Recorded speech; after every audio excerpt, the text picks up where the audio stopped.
comprender hoy su palabra, poder hacerla nuestra y sobre todo podamos aplicarla como es debido y como Dios quiere y como a Dios le agrada. Padre Santo que estás en los cielos, alabado sea tu nombre. Te damos las gracias, Dios, porque tú nos has dado la vida por medio de Cristo, nuestro Señor y Salvador. Gracias, Dios, por la obra de Jesucristo en la cruz. Gracias por su muerte, por el derramamiento de su sangre. Y gracias, Dios, porque tú lo resucitaste de entre los muertos con poder, venciendo a la muerte. Gracias, Dios, por habernos hecho hijos tuyos.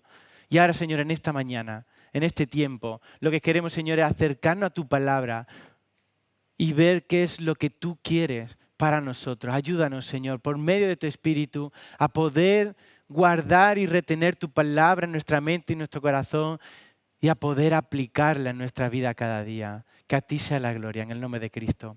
Amén. Bueno, yo no sé cuántos de vosotros ha pensado alguna vez en el puesto de trabajo ideal, en ese trabajo que diría, aquí estaría yo, vamos, es que no me costaría ni levantarme temprano para ir a trabajar. Aquel que tú dirías, estoy deseando de que llegue el lunes para estar en mi puesto de trabajo. No sé cuánto, ¿verdad? Pues parece ser que hay ciertos trabajos que son así, que son ideales. Parece ser que Google realizó una encuesta a sus trabajadores y según el resultado de la encuesta de Google, decía que Google era un lugar de trabajo ideal. Los trabajadores dijeron muchos motivos por los cuales era un sitio agradable e ideal para trabajar. Uno de ellos decía que tienen comida gourmet y snack interminables. O sea, mejor que una boda. ¿Eh? Después también dicen que sus compañeros son geniales y muy inteligentes, lo cual dice que crea un buen ambiente de trabajo. También dice que depende de la ciudad de donde tú vivas, allí en la central de Google, pues te ponen hasta un medio de transporte gratuito, que te lleva de tu casa al trabajo y del trabajo a tu casa, y con wifi. Madre mía, esto ya es la repera. Vamos, fíjate tú. También dice que están permitidos los perros. Pues si tienes tu perro te lo lleva y le das nada, que son interminables, ¿no? Eso es maravilloso y te ahorra un dinero de comida. Y esto me ha encantado, esto es verdad, ¿eh? Esto lo podéis buscar y es una realidad. Dice que le dan unas tarjetas de masaje, o sea, que tú vas con tu tarjeta, será de crédito, digo yo, y vas a un sitio a darte un masaje, porque tantas horas allí sentado en un ordenador, ¿verdad? Los dolores musculares. A mí me gustaría que me diera mi trabajo una cuando estoy cogiendo caja, pero no, me lo tengo que pagar yo si quiero y vamos, que no voy. También tienen clase de gimnasio. O sea, macho, esto es que es un TI totalmente, un todo incluido en el trabajo, ¿eh? Quien se quiere ir de vacaciones en ese trabajo, hay un trabajo ideal. Incluso dice que tienen, entre muchísimas más cosas que decían, de ventaja, que podían hasta ampliar sus vacaciones, ¿no? Entonces, podemos ver que el trabajo ideal puede existir, ¿verdad? E incluso si trabajáis alguno en Google, no trabajáis ninguno en Google aquí, ¿no? Digo, a ver si hay alguno que trabaja aquí. Pero que esto es real. Vamos, yo creo que trabajar en Google es la bomba. Vamos, yo, porque no puedo, si no, y me iría a Google a trabajar. Pero realmente, aunque algunas personas puedan llegar a encontrar este trabajo ideal, de este ambiente interestelar, ¿verdad? Maravilloso. Lo normal y lo más frecuente es que otras muchas tengan que trabajar en aquello que no les gusta tanto. O en aquello incluso que no tiene nada que ver con lo que han estudiado. Esto es, creo que, una realidad.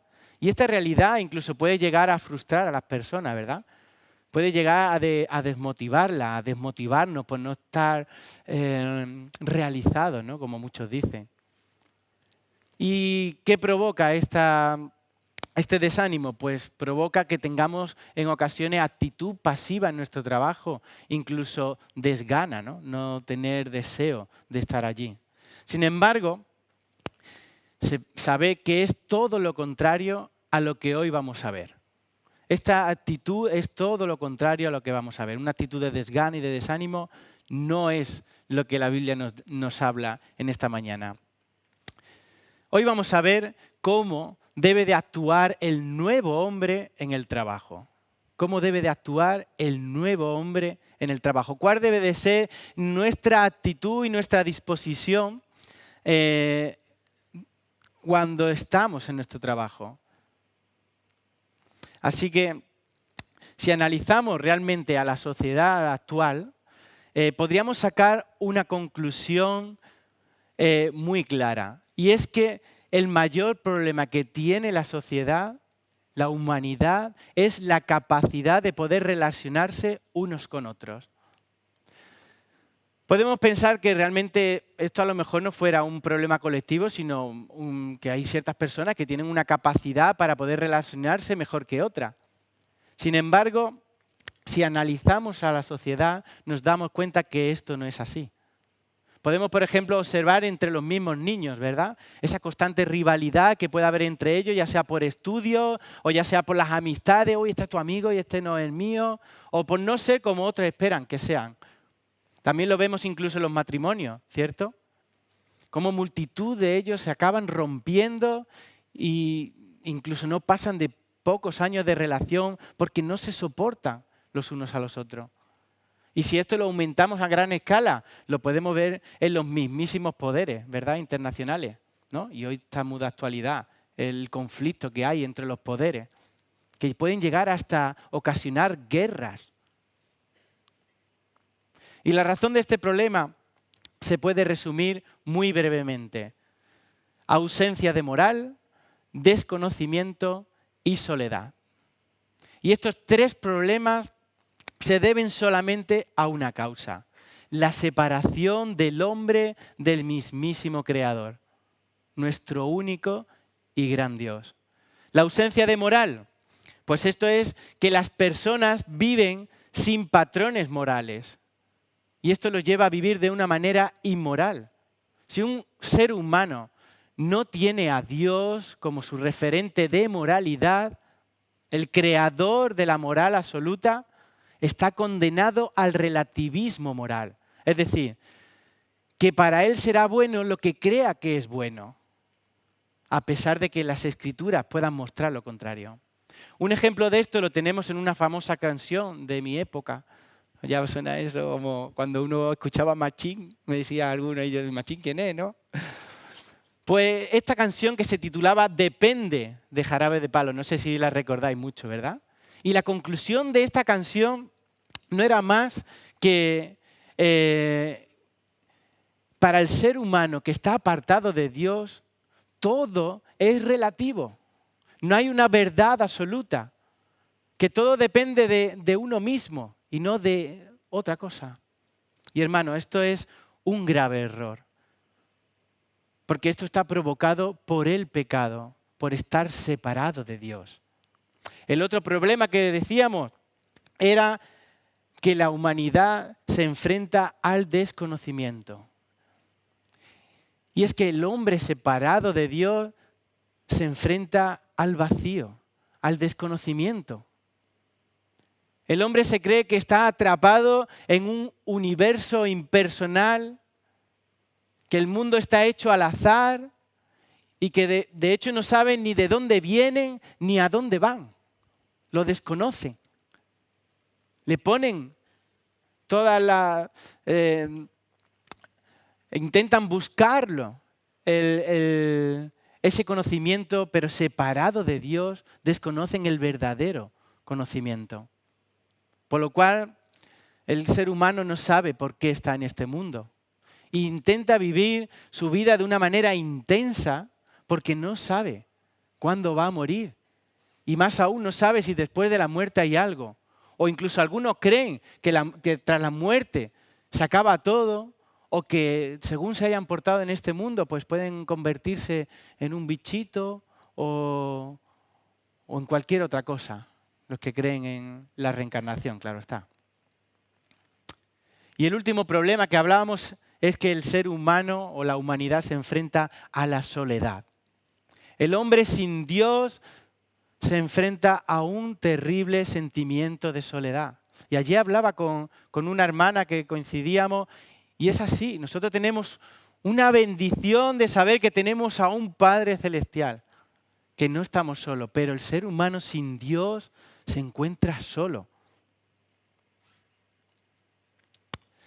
Y una persona que no crea que hay alguien en este universo que pueda dar sentido a sus aspiraciones, acaba sintiéndose solo y aislado. Y vemos muchísimos casos de personas que acaban incluso quitándose la vida debido a esta soledad, a este vacío emocional que provoca el no tener a nadie que lo cuide. Y es que el hombre que carece de normas morales, aquel hombre que se enfrenta al desconocimiento y a la soledad, llega a ver al resto de la humanidad como una amenaza en su búsqueda de la felicidad. Y esto les llega a crear desesperanza, les llega a crear negativismo y lo que es mucho peor, hace crecer su egoísmo y la necesidad de centrarse en sí mismo. Y es por ello, hermanos, que vemos tantos y tantos casos de conflictos entre personas.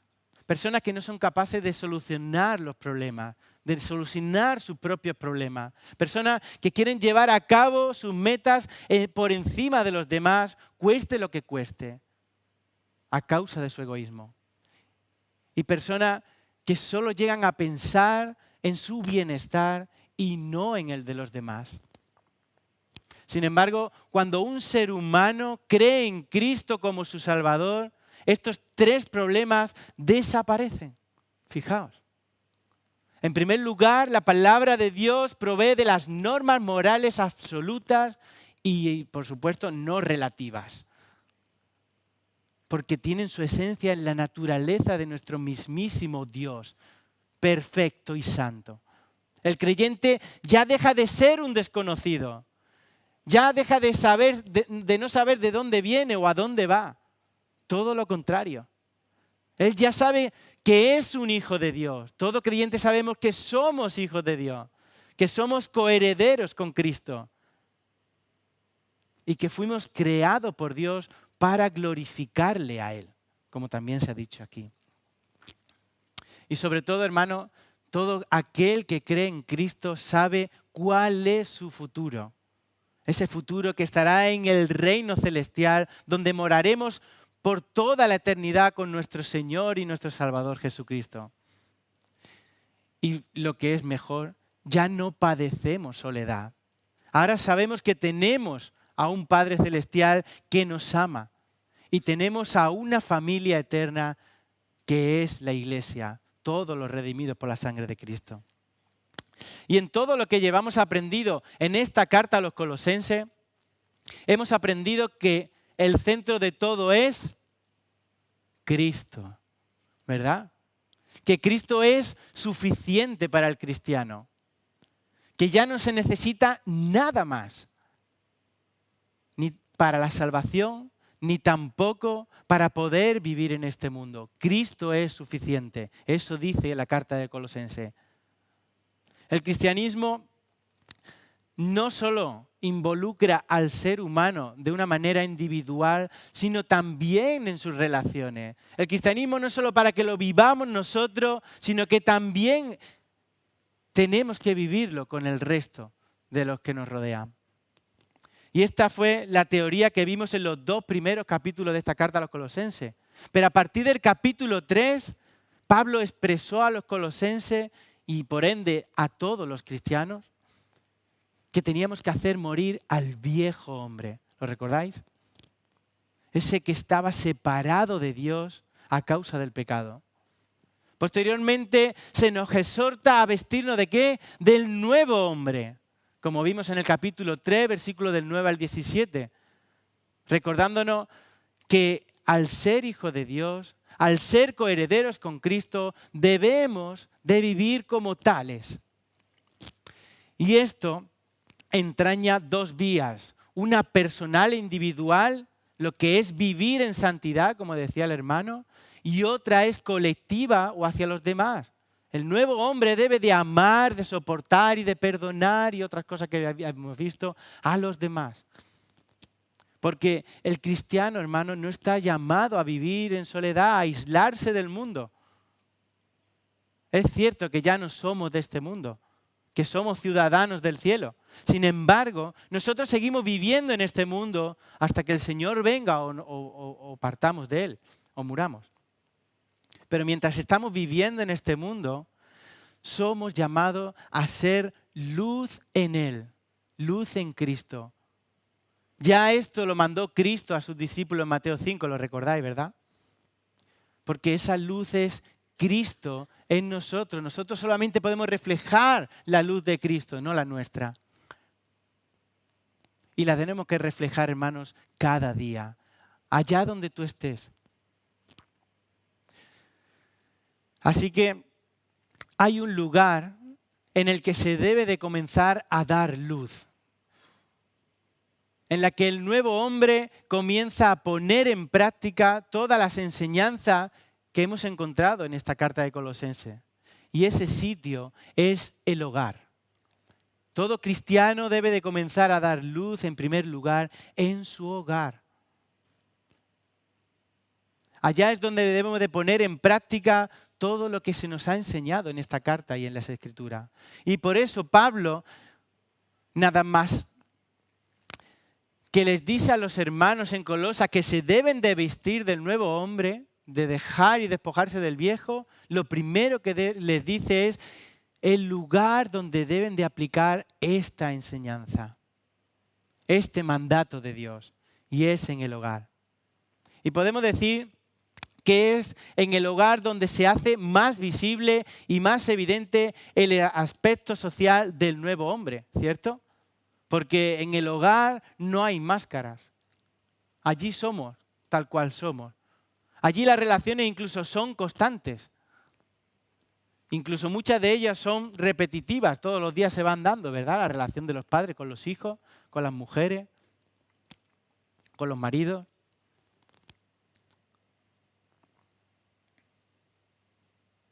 Sabemos que el cristianismo genuino comprende dos asuntos esenciales que son elementales. Una es la doctrina y la enseñanza y el otro la necesidad de vivir una vida santa. Y es en el hogar, el lugar por excelencia que Dios ha puesto donde tenemos que llevar esto a cabo. Y es por ello que Pablo ofrece en este pasaje breves y directas instrucciones sobre cómo un cristiano debe de andar en su hogar. Y la semana pasada hablábamos de varias de ellas. Pero en este pasaje que comprendía desde el versículo, vamos a verlo, podemos abrir nuestra Biblia en Colosenses, capítulo 3.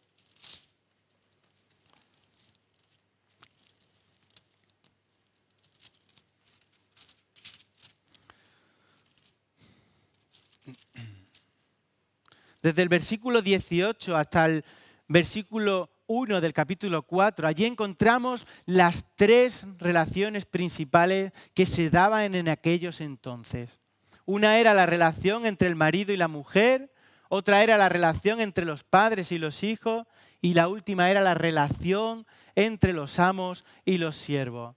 Y Pablo no deja a ninguna de ellas sin darles una instrucción de cómo deben de comportarse en tal sitio. Y la semana pasada, como he dicho, vimos cómo las mujeres podían estar sujetas a sus maridos cuando realmente sus maridos estaban sujetos a la autoridad de Cristo. También vimos cómo los hijos pueden obedecer a sus padres cuando realmente viven en un lugar o en un hogar donde Cristo es la autoridad.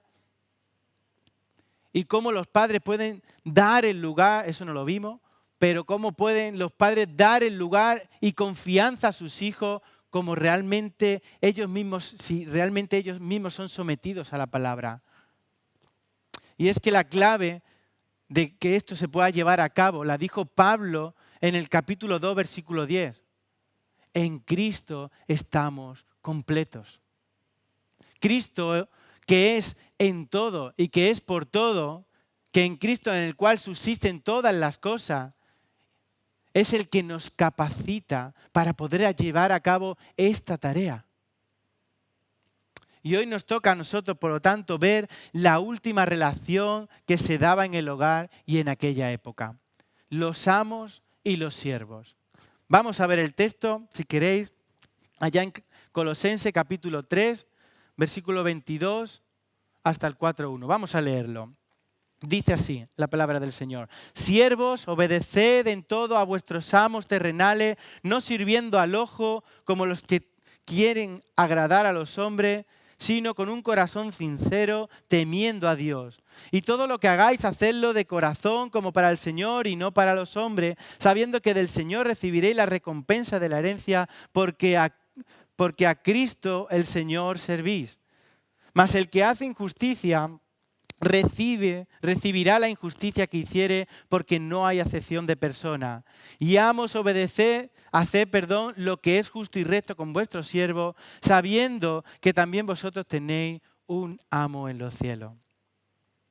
Y aunque pudiéramos pensar, ¿verdad?, que la relación entre los siervos y los amos, y viceversa, entre los amos y los siervos, no tiene nada que ver con las relaciones en el hogar, pues en aquella época era muy común que los siervos vivieran en las casas de sus amos.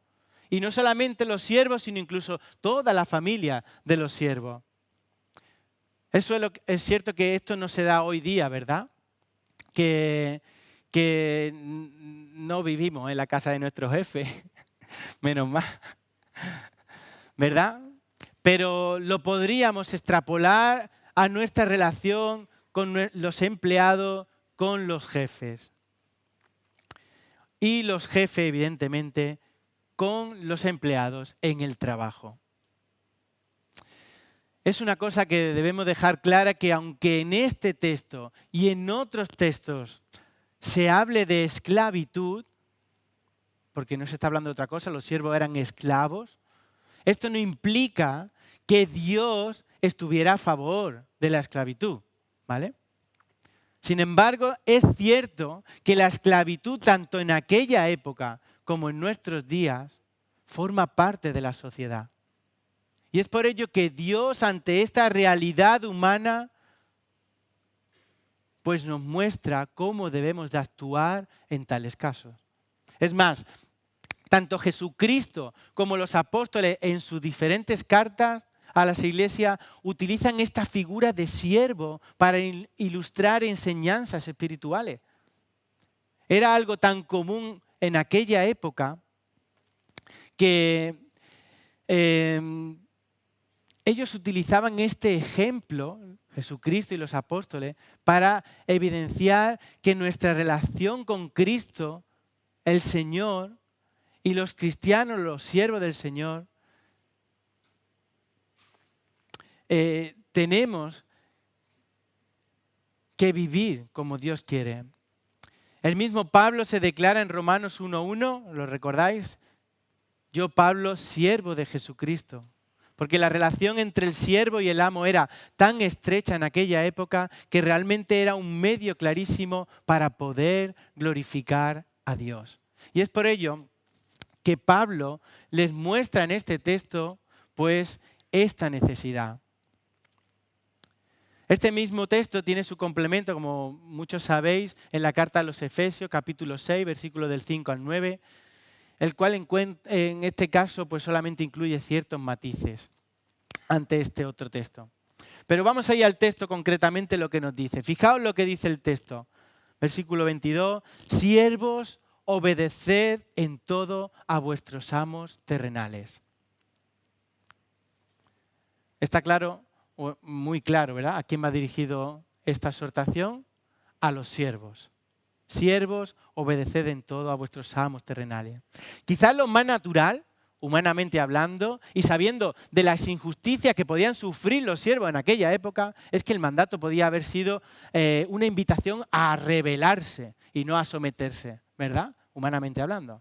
Sin embargo, Pablo les dice que el nuevo hombre, aquel que se despojó del viejo hombre y del pecado, por medio de la fe en Cristo, debe de obedecer al amo en todo. Y es que la obediencia es acatar aquello que se nos dice y llevarlo a la práctica. Todos aquellos que trabajamos por cuenta ajena nos podríamos considerar siervos en este caso, como se entiende ahora mismo, o como era el caso de los siervos en aquella época. Pero, como había dicho antes, era muy común que antiguamente pues, los siervos vivían bajo el techo de su amo. Sin embargo, nosotros es cierto que tenemos un tiempo limitado en el trabajo, ¿verdad? Vamos un número de horas por el cual pues, somos remunerados económicamente. No estamos allí viviendo constantemente en el trabajo. Pues durante este tiempo que estemos en nuestro trabajo, nuestra actitud debe de ser la de un siervo obediente. Si tu tarea en tu trabajo es una en concreto, todos los días haces lo mismo, pero por lo que sea un día te la cambia y te dice hoy tienes que hacer otra cosa, pues tú debes de obedecer y acatarla. Y hermano, hoy día hay algo que es muy común en toda la sociedad. Y creo que esto ha sido un signo de la misma. Y es la queja, ¿verdad? La queja creo que forma parte de la humanidad. El desconformismo, la envidia, la pereza, la baja remuneración o incluso el deseo de querer cobrar más, todo esto nos lleva a quejarnos.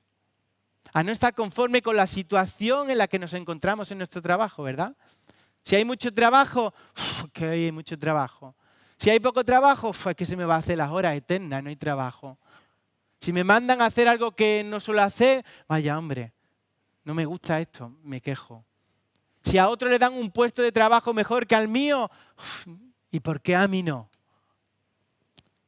O para lo que me pagan, pues demasiado hago, ¿verdad? Y así sucesivamente nos quejamos y nos quejamos. Sin embargo, Dios nos dice por medio de Pablo obedecer en todo. Nos guste o no, sea mejor o peor, nos paguen más o menos, obedecer en todo. Y realmente como humanos imperfectos que somos, esto no es fácil, claro que no. Pero un hijo de Dios que tiene al Espíritu Santo morando en él es diferente. Y no porque nosotros seamos mejores, no porque nosotros estemos más capacitados, sino porque somos capacitados por Cristo. En Cristo estamos completos. En nosotros obra el poder mismo de Cristo. El nuevo hombre se ha de vestir de humildad, se ha de vestir de paciencia, de amor, de mansedumbre, como también dijimos anteriormente en esta carta, ¿verdad? Y esto debe de ser una acción continuada en nuestra vida. Todos estos mandatos son para llevarlos a la práctica cada día, al igual que el obedecer a nuestros amos, a nuestros jefes. No es algo que tenemos que hacer una sola vez y ya está. O de vez en cuando.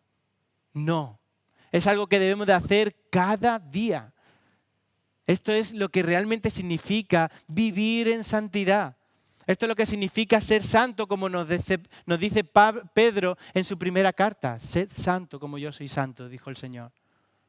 Y esto solo lo podemos llevar a cabo confiando en la obra poderosa del Espíritu Santo en nosotros cada día. Tenemos que dejar que el Espíritu obre en nosotros y tenemos que depositar nuestras fuerzas en Él. Porque si lo quieres hacer por tus propias fuerzas, vas a fracasar, porque es imposible. Solamente con Cristo es posible, porque Cristo es nuestro mayor y mejor ejemplo en todo. Y en la obediencia aún más, ¿verdad? ¿Recordáis lo que dice Pablo en su carta a Filipenses 2:8? Que estando en la condición de hombre, ¿qué hizo? Se humilló a sí mismo, haciéndose ¿qué?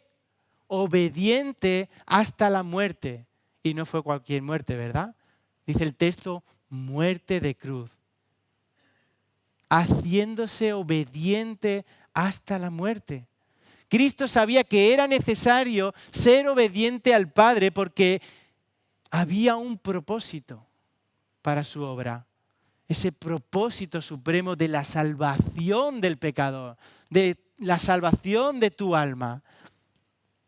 Y si Cristo obedeció al Padre en todo hasta la muerte, y lo hizo porque esto le agradaba al Padre, ¿quiénes somos nosotros para dudar de este mandato que se nos da de obedecer en todo?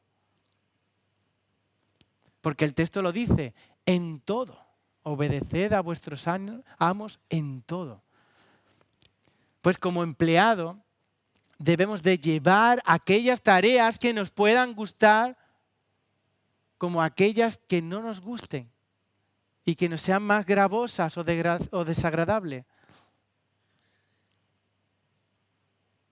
En todo significa que mientras que no nos digan algo que esté en contra de la voluntad de Dios, y esto es muy importante, debemos de obedecer en todo lo que nos digan.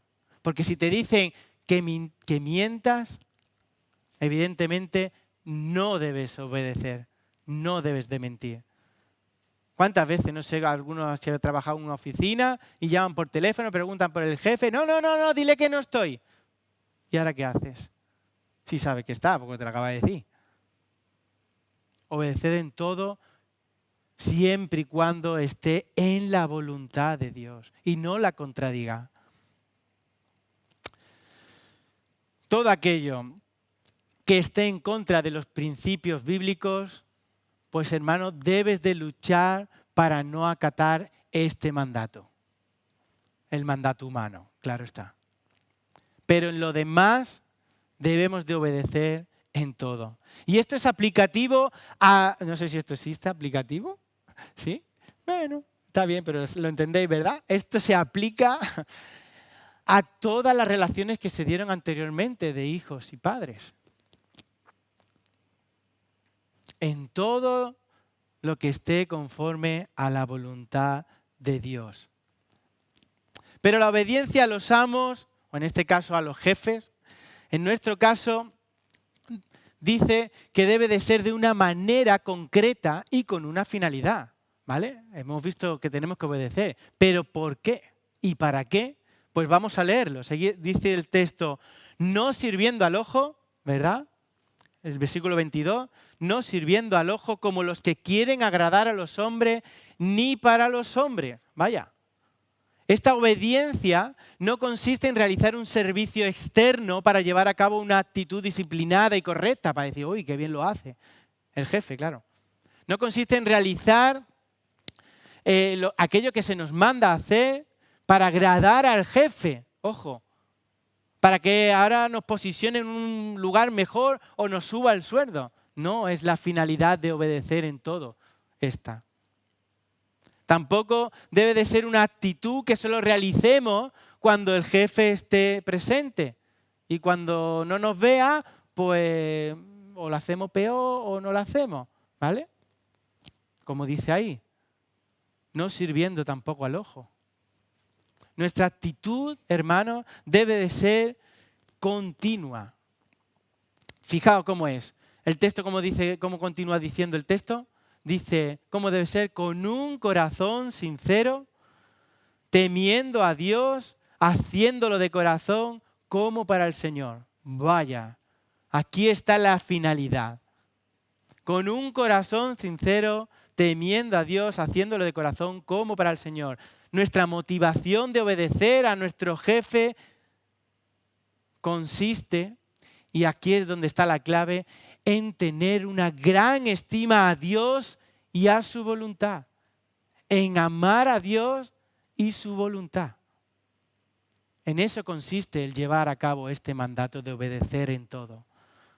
Debemos de obedecer porque amamos a Dios, porque sabemos que esto es lo que a Él le agrada. Debemos de obedecer porque sabemos que somos luz y somos sal en este mundo y que nuestra actitud mostrará diferencia entre el cristiano y el pecador. Debemos de obedecer para mostrar la gloria de Cristo en nosotros y sobre todo para poder dar testimonio de nuestra fe que salva. Porque no sabemos, hermanos, cuánto pueden llegar a ser salvos por medio de aquel testimonio que le estamos dando. Porque muchas veces no solamente se fijan en las palabras que tú dices a tus compañeros, sino en lo que tú haces. Pero el texto sigue diciendo, ¿cómo? De corazón, de corazón. Y esto realmente significa volcando nuestro ser en la realización de aquello que estamos haciendo, volcándonos totalmente. Y esto sí que es complicado, ¿verdad? A veces. Porque cuando trabajamos en Google, comiendo esos snacks interminables, así de gorda acabamos, pues allí a lo mejor puedes estar a gusto y hacerlo bien y lo pones lo máximo. Pero a lo mejor cuando estás pasando 45 grados en un almacén cogiendo cajas y dices, pues yo aquí de corazón.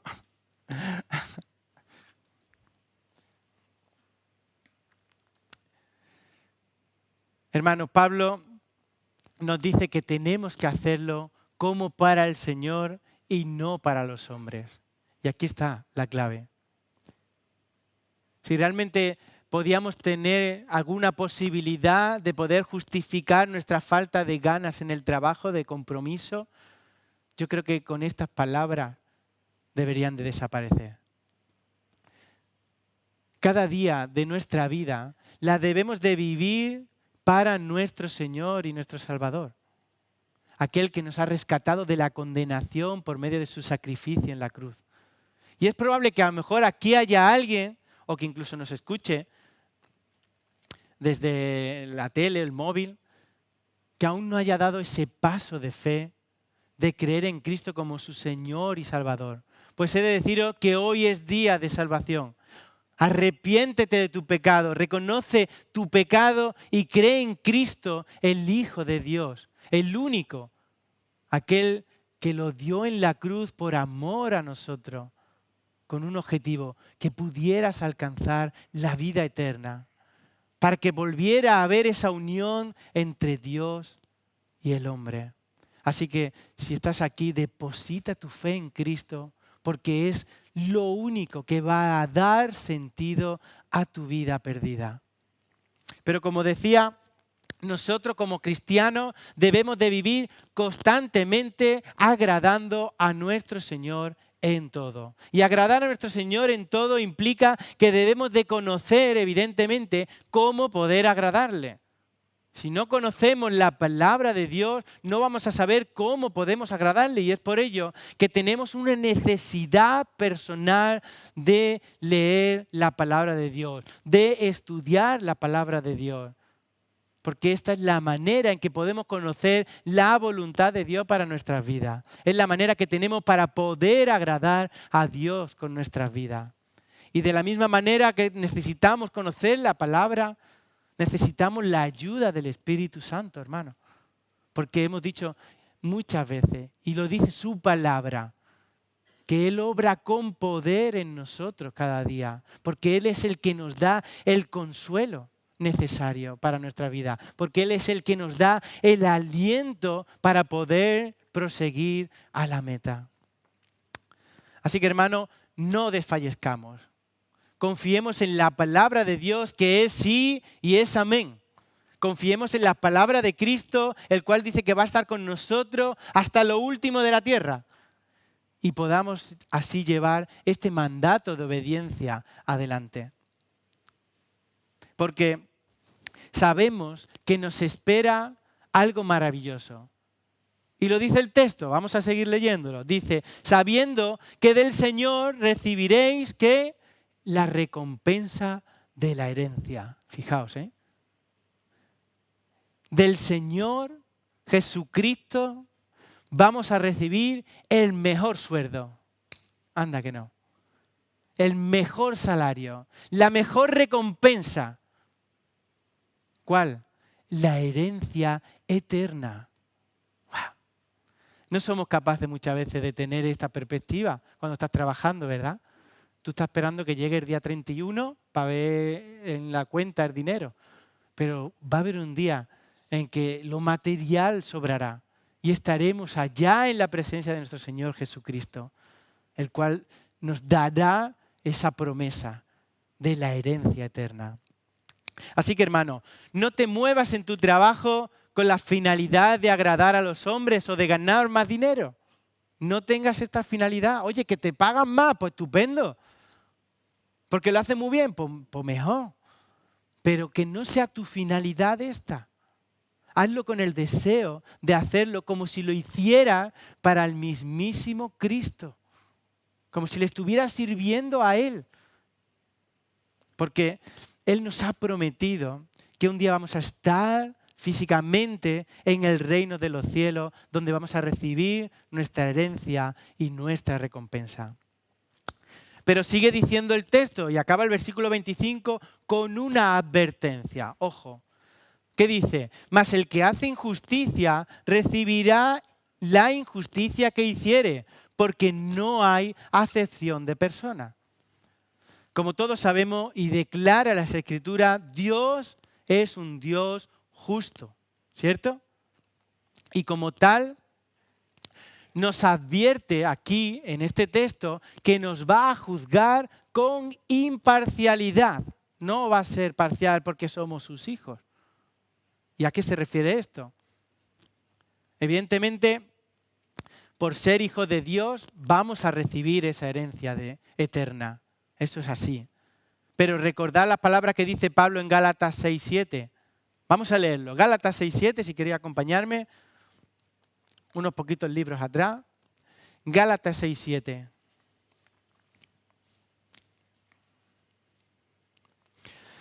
Dice así: no os engañéis, porque Dios no puede ser burlado. Pues todo lo que el hombre sembrare, ¿qué dice? Eso también segará.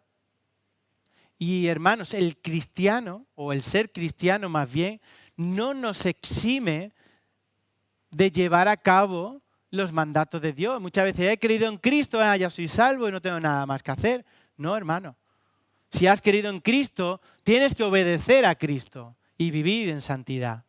Porque la desobediencia no es una excusa por ser hijo de Dios. Puedo ser desobediente porque como ya lo tengo todo hecho.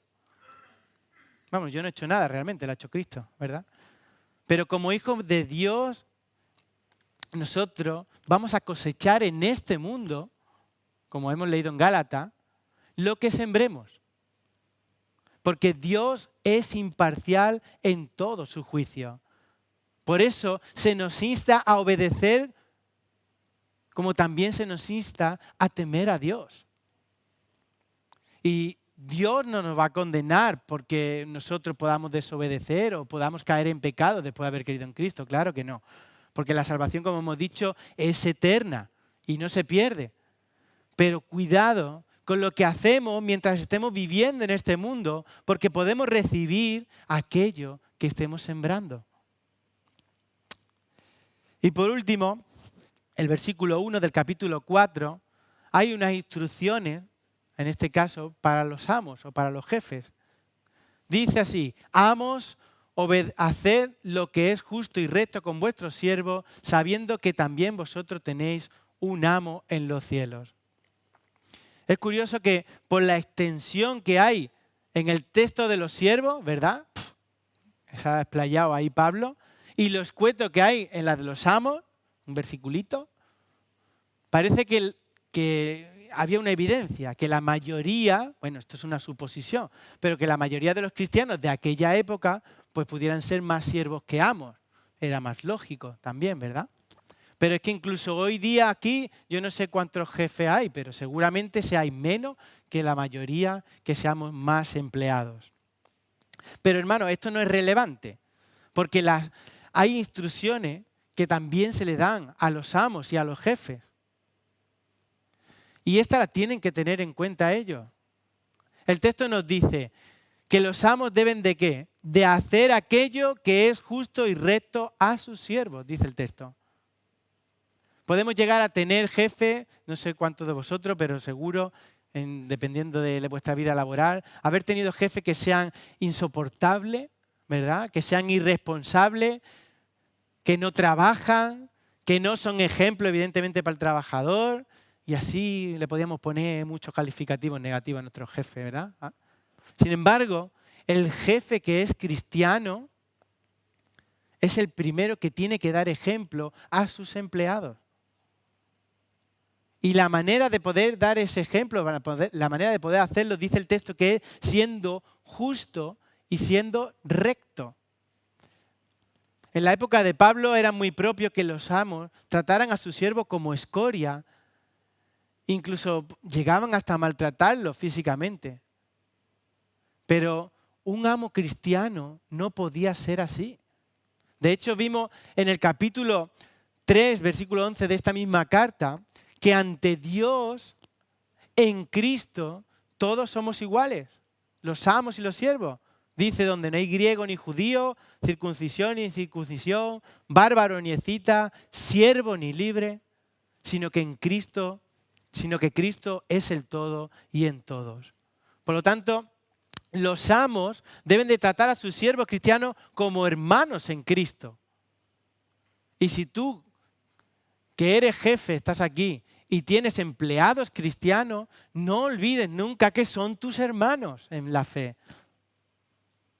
Y aunque no sean cristianos, recuerda ese mandato que tienes y que tenemos de amar a tu prójimo como a ti mismo. Debes de tratar a tus empleados como desea que nuestro Señor te trate a ti. Y no solo como desea, sino debes de tratar a tus empleados como sabes que el mismo Señor nuestro te trata a ti. Por eso concluye el texto diciendo, sabiendo que vosotros tenéis un amo en los cielos. Así acaba el versículo 1.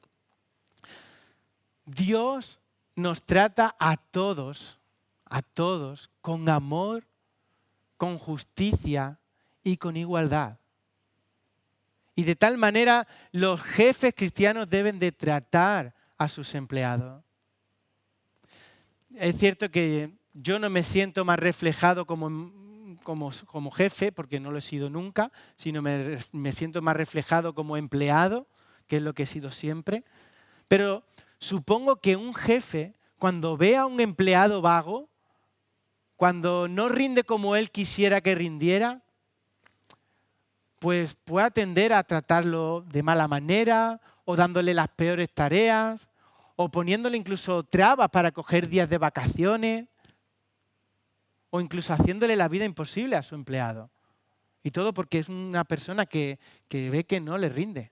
Sin embargo, si tú eres un jefe cristiano, recuerda que al igual que nuestro amo celestial nos trata cada día con misericordia y con amor, esto mismo debes de hacer tú. Y esto te debe de llevar a saber que tu testimonio, que es la clave, va a dar gloria a Dios. Que tu testimonio va a manifestar las virtudes de aquel que te ha llamado de las tinieblas a su luz admirable. Así que, ya seas un amo, o ya seas un siervo, ya seas un empleado o seas un jefe, obedece a Cristo en todo. Glorifica con tu vida a nuestro único y gran Dios. Que nuestra forma de actuar realmente sea un fiel reflejo de nuestra convicción en aquel que nos ha amado y rescatado de la condenación. Que a Él sea la gloria. Vamos a orar. Padre, agradecemos como cada día y cada domingo, Señor, tu palabra, que es la que nos instruye, que es la que nos muestra realmente tu voluntad constantemente. Señor, sabemos que tú nos dices que debemos de vestirnos del nuevo hombre porque hemos creído en Cristo y debemos de despojarnos del pecado, pero que igualmente que nos vestimos del nuevo hombre debemos de aplicarlo allá donde estemos. Y nos dice en tu palabra que tenemos que actuar como tú quieres, Señor, en el hogar, con nuestras mujeres, con nuestros maridos, con nuestros hijos. Pero también, Señor, allá donde estemos, en nuestro trabajo, en nuestro vecindario. Da igual, Padre. Ayúdanos, Señor, a que nuestra vida realmente sea luz para aquellos que nos rodean, para que puedan ver a Cristo en nosotros, para que puedan llegar a salvación, Padre. Úsanos tú, Padre. Ayúdanos, Señor, a desechar todo aquello que estorba en nuestra vida y que no da un buen testimonio a ti, Padre. Y ayúdanos, Señor, a vivir en santidad cada día. Señor, somos imperfectos, fallamos y te rogamos que tú nos perdones, pero sobre todo, Señor, que nos ayude y nos aliente por medio de tu Espíritu y tu palabra a poder cumplir este propósito. Y Jesús, Cristo, ven pronto por tu iglesia. Llévanos al cielo para que podamos vivir allá en el cielo con gozo, sin problemas y en tu presencia, disfrutando de tu plenitud, Padre. Que a ti sea la gloria en todo. En el nombre de Jesús. Amén.